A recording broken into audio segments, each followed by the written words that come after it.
We met beautiful people who will inspire you with their wisdom from the heart, sparkling insights and pure awareness. Unique voices from all over the globe talking about heart's leadership.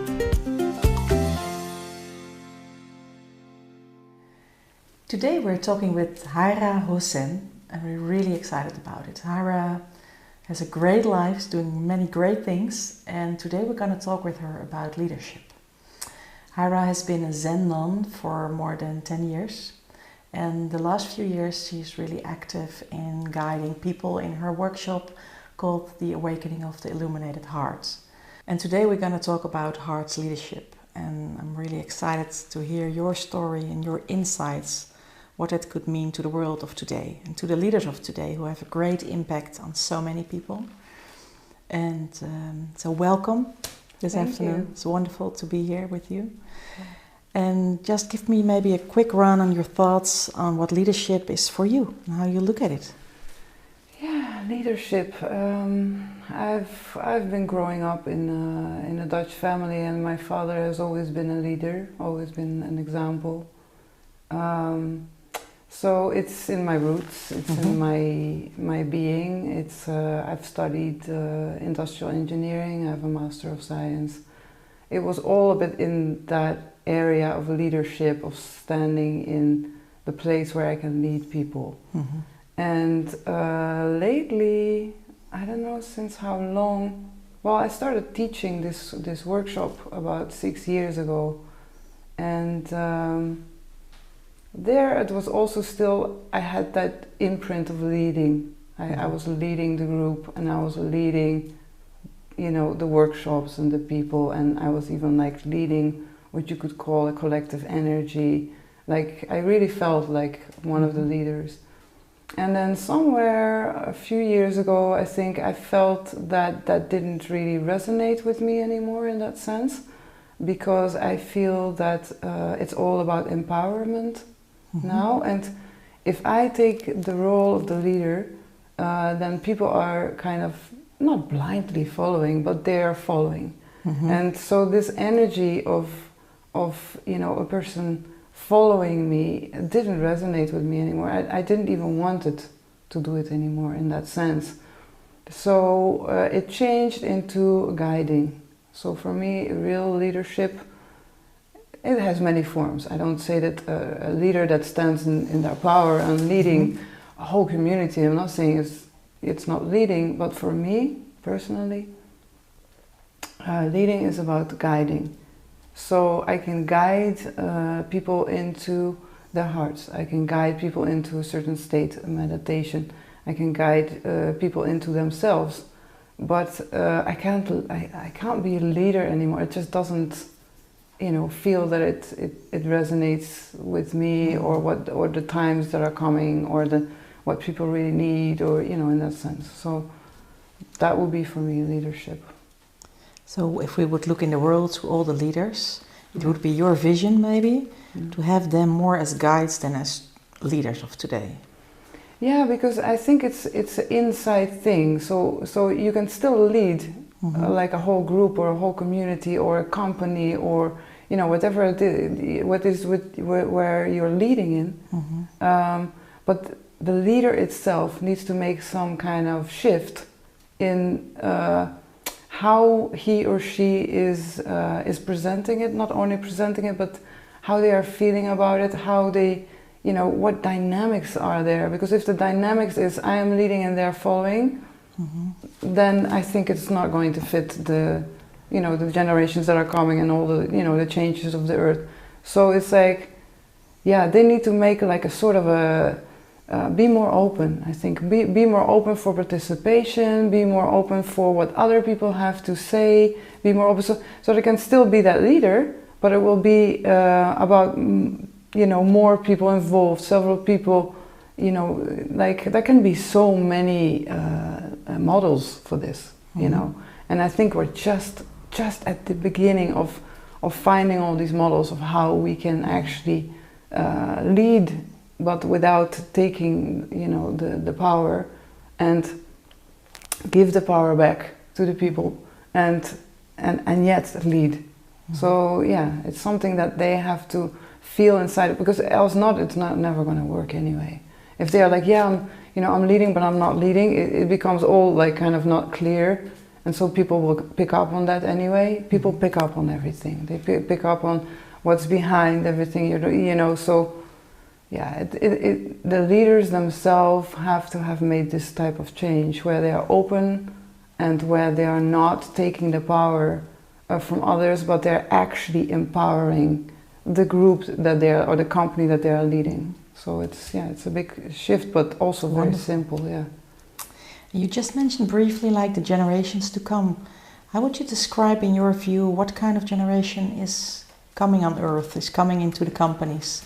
Yeah, I think it's a totally different generation. Really, it's. I have a daughter of 9 years old, so I can see her grow up. Also, for example, I think it was 12 years ago, maybe 13 years ago, I worked for 3 years in Shell, the company in The Hague. I worked for the corporate, what's it called, the CEO of the human resource department. And one of the things that I did, and I worked for 3 years, it's a big, report, was about time spirit. So we called it time spirit, and it was also about besouling, how to give soul to the company. So they were already asking me, 12 years ago, Shell was already asking me, tell us about what is the time spirit, what do people want? And so I've always been interested in this. What do people want? What is the time spirit about? What's the new generation is coming?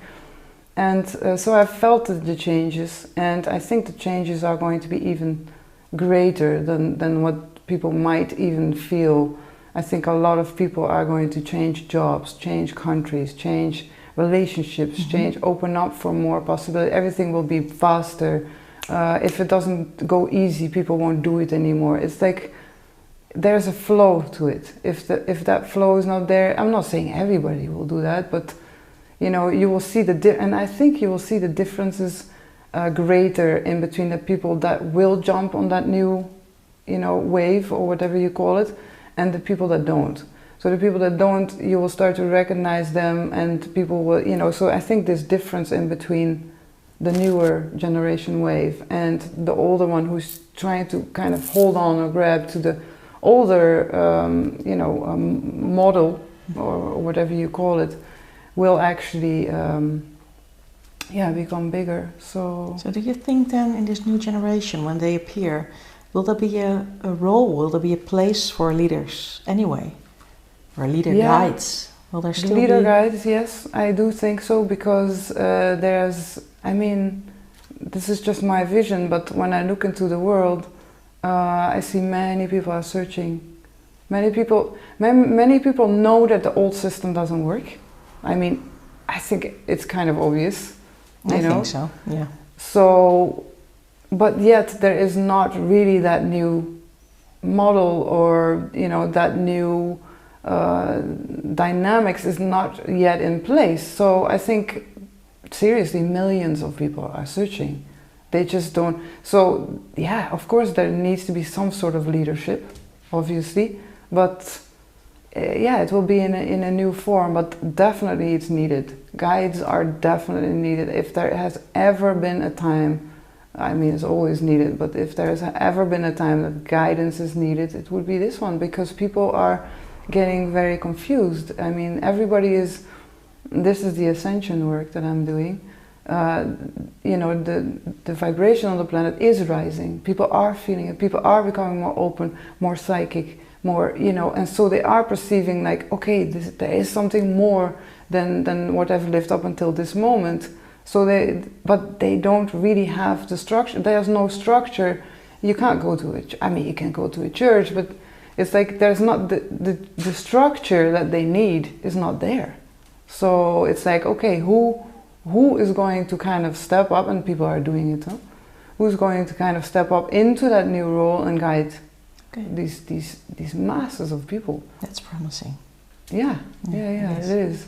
And now you've been working actively with opening the heart of many people the last 6 years, you mentioned. How could the heart be of service to this whole change or shift of new structures, new maybe not structures, new whatever, balance in business life? Is it still business life, or is it going to be something different? But how could the heart, which is such a prominent something in our life, how could that be of service to this whole process? Well, I think it's one of the main ways. It's all about when you're living in your heart, you are living in a unity consciousness. So there is not this dualistic, kind of right, wrong, or anything. It's just love. So whatever form life has taken, you are willing to see it as oneness, and so you will look at it in that perspective. So, and business is not a bad thing. Business is great. So business fits into it, but it will be more like heart-centered business. So it will be business as, how do we actually save the planet? Is it really through, what's offered now? I don't think so. I mean, it's what the solar panels. I mean, when you look at what solar panels are doing, the batteries that it takes to actually construct them, and how long do they live, and then what you throw them away. It's like, and there is so many options for, energy-wise, there's so much to discover. So the business will be more heart-centered. It will be more like really caring for the planet, really caring for the people. What do the people want?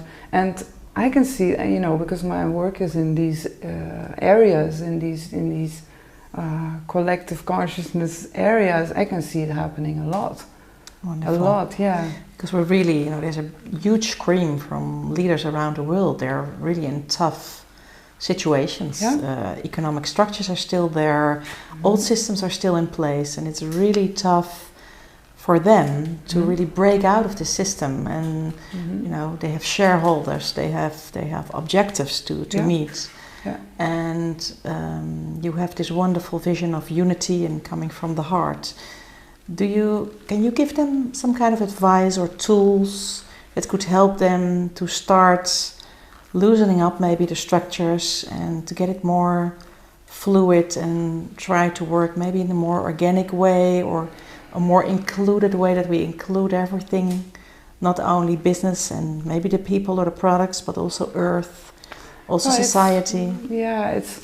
I've done this 12 years ago. I have worked in Shell, and there was one person really open for it, and the rest wasn't. So it's like, at that time, 12 years ago, it's really about really living from the heart. And when you really live from the heart, everything will come to you. It's not about anymore about objectives, like this is the goal, we're going to make 1 million this year. It's like, sure, you can make 1 million, why not? Make 1 million, but do it with saving the earth. Maybe not even saving the earth, but do it with something that brings joy to the people. Do it with something that really changes this shift, this balance of people, making them happy, and in this sense. So if that is not your product, then maybe reflect on what you really want to do in your life. Maybe if in your life you just want to make money, then okay, by all means go on, but you won't survive. This new generation, you will not make that type of money anymore. It's really, the shift is really happening. People are not just buying products anymore blindly because on the televisions they see some kind of public, what are they called? Reclame? I don't know how you say it in English. Advertisement. It's, people are just not, there's a real change. So only like kind of a self-reflection, you go inside and you say, okay, so I want to make that 1 million, this year. How do I do it? And sit together with people, and everyone is there. They are working because they feel that that company is important, and that their work is important. So use those assets, use that resource, and really go for it, and go deeper into that heart feeling. And then something magic, seriously, magic just happens. And then you're like, oh, how did we actually make that 1 million? Well, we just followed our hearts. You're mentioning, working together with other people. You hear lately often the term of co-creation. What does that exactly mean? What is co-creation? Co-creation, it's a very, it's a very beautiful energy because, I mean, this goes deep maybe, but everything is creation, right? And so we are creating our reality. All of us are like a consciousness creating reality from our own consciousness. And so in a way, the other doesn't exist. In a way, you are creating everything. So I'm creating you and, everything that's happening around me. And yet, you're doing the same. So you're creating your reality, and with your consciousness, you're creating even the chairs we're sitting on, the whole thing, you're creating it from your consciousness, and yet we're having this conversation. So this is the co-creation. This is where the magic happens, not only through our own consciousness, but through our both consciousness, what will come out of that. So it's extremely interesting.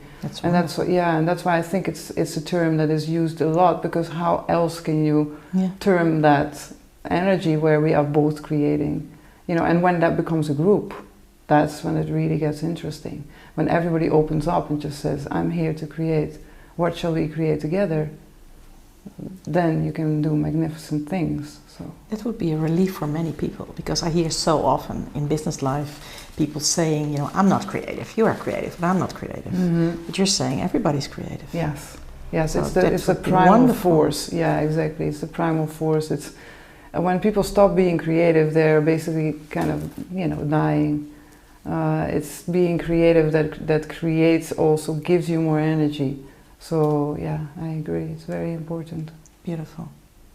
And if we're talking about heart's leadership, as we're talking today about heart's leadership, is that something you could describe also as something like the new leaders of this world, or is it more feminine based maybe, or more masculine based, or is it the combination? How is your view on that? What is heart's leadership in your vision?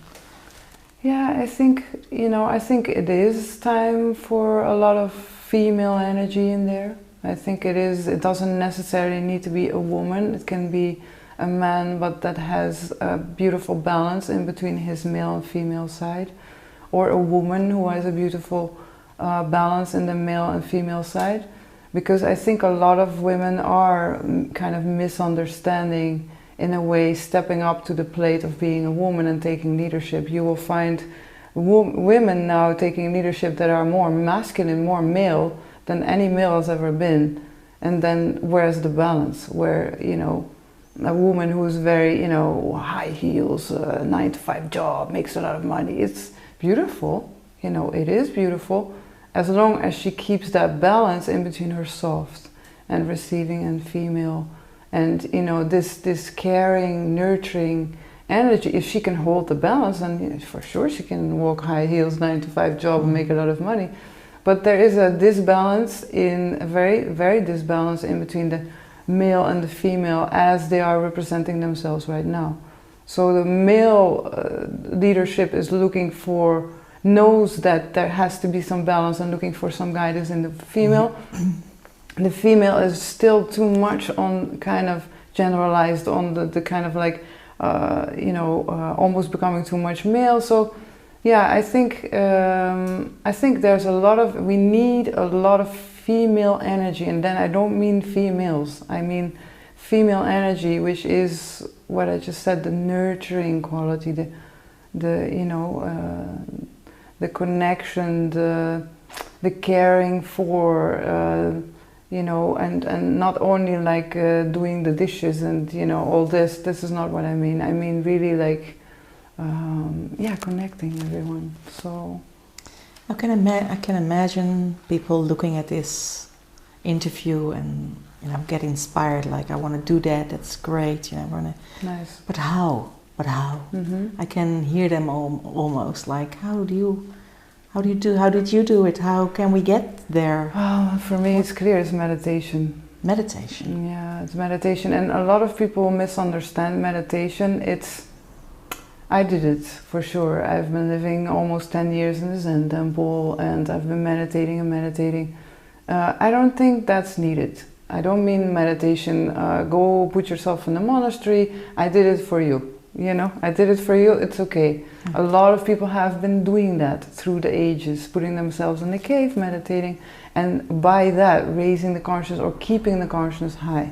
Now the consciousness is growing anyway, whatever you do. If you dance, it could be a meditation. If you paint, it could be a meditation. If you run, if you sport, if you take care of yourself, it could be a meditation. I'm not specifically and only talking about putting yourself on a cushion and just, you know, closing your eyes and meditating, although this will definitely help, even if you just do 5 minutes, 10 minutes a day.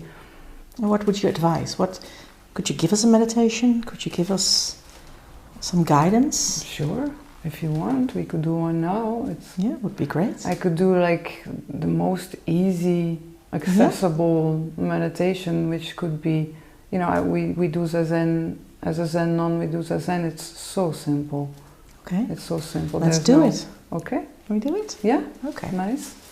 Can I close my eyes or stay? Well, it's as you want. Like in Zen, we do 45 degrees down. So you could, it's not that you have your eyes open and you're watching. It's just like you kind of close them, but you're not closing them either. Some people just fall asleep immediately if they close their eyes and they go into this kind of sleepy state.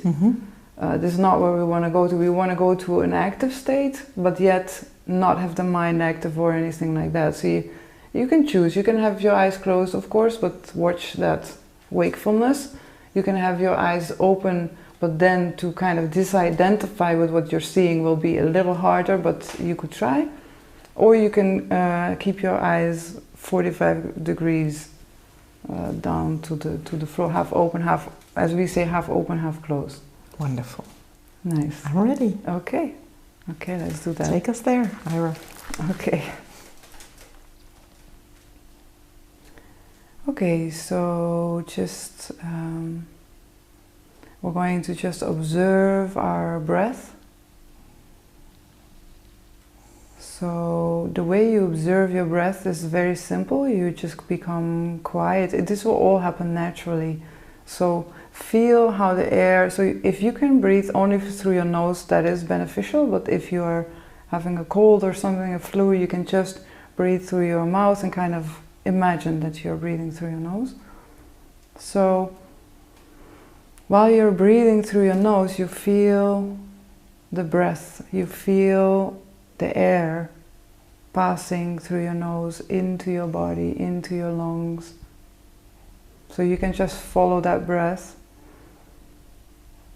And when it breathes out, you feel again that breath going out of your body. Now this already could be your final and simple meditation. This already will bring you in another state, because all you're doing is you are observing that breath. So somewhere in your experience, obviously in the beginning the mind will come in, if you're not used to this. But if the mind comes in, that is okay. Don't try to push away your mind, because it will become stronger. All you need to do is to let the mind or that thought just pass like a cloud. You basically, there's a cloud passing by, there's a thought passing by, that's fine. You know, we're not going to think about that thought, that you shouldn't think that thought, and we're not going to analyze it or criticize it. We're not going to do anything with it. That thought comes up, that's normal, we're human beings.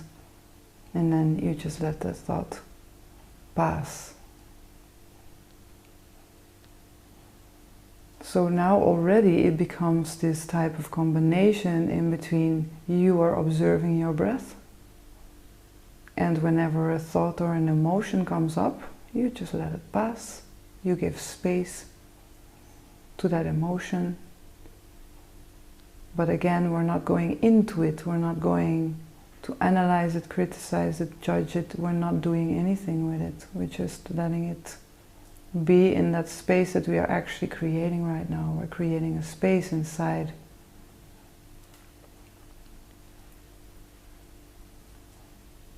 So you will notice that your body starts to relax. Just let that happen. Relax your shoulders, relax your face. You You can relax the muscles around your eyes and your mouth and really let yourself fall into that observer. Because while you're observing your breath going in and out of your nose, you become the observer. And this is what all the meditations are about, is about you being the observer of your thoughts, of your body, of your emotions, of all this complexity that a human being is.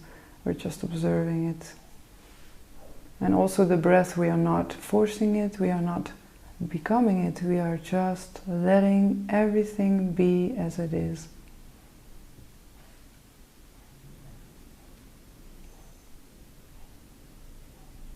And the more you do that, the more you can let everything be as it is, the more you will actually find, you're not looking for it, but you will find or experience who you really are. So imagine you're already feeling it now. Imagine that. This has just been what, 1, 2, 3 minutes of your life that you've really connected with some deeper part in yourself. So imagine doing this 5 minutes a day, 10 minutes a day. You could even do it while you're, just having 2 minutes, you need to recharge yourself. It's like we never really recharge. Shall we go out? Yeah. It's thanks. like, I follow this teacher, Rinpoche, and he has this beautiful analogy, I think it's called, of a phone. So you have your iPhone or your phone or whatever, and you're never charging yourself. It's like you never plug that phone in the charger. You're always thinking, always feeling, always, your body and this and that. You're always identifying with everything that's happening. So you're never really you never stop.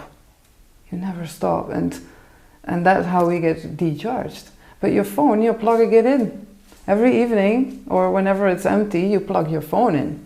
But do we plug ourselves in? Hardly ever. So yeah, meditation is just a way to recharge, to rest. It's so simple. It's so simple. We just did it and I felt instantly a calmness and an overview and just relaxed, but still very aware. So it's wonderful. So really, it's great. Thanks for sharing this with us. Thank you for asking. Yeah, really beautiful.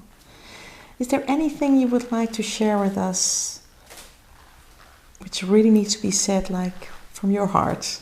Like what you would say to the leaders of this world, businesses, organizations, but also leaders maybe more behind the scenes? Anywhere. Yeah, I mean, we've heard it. I think many people, it's something that is coming up. So many people will hear saying, follow your heart, follow your heart. What does that even mean? Some people don't even know what that means. They're like, okay, follow your heart, but where is my heart? What does that mean? So I think,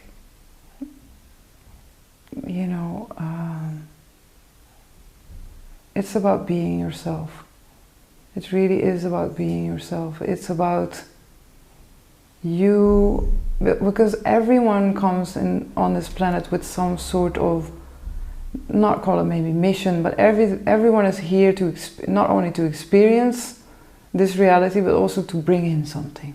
We all have our unique vibration, and we're all here to live that, to share it, So the more that you become yourself, just be yourself, just follow your excitement, just follow what makes you happy. And then when you're happy, that is your gift. When you're happy, that is your gift to the world, So it doesn't matter if I speak at this moment to businesses or leaders or individuals or a collective. It's all about, that joy of being alive. If you follow that flow, that true creative flow that flows through everything and all existences, then you know you can create magic. So that's wonderful. So we want joyful leaders. Yeah, That's that are what we being want. themselves. Joyful people in general, of course, but joyful leaders within this subject. That would be great. Can you imagine how joyful business we would get? Exactly, and how joyful people will go to their job and they can't wait to get to work, you know? It's like, wonderful. Joy. Yeah. Wonderful. Hira, thank you so much for sharing all this wisdom that you have brought to this world with us. It's been a great pleasure. Thank you. And it's been really a wonderful insight for today. And I hope everybody's gonna like it, enjoy it, and take it into their hearts, because I've been so lucky to sit here next to Hira and feel and experience everything, but I'm sure right through the camera you can even sense what I'm sensing here. So thank you very much, and thank you. Namaste. Namaste.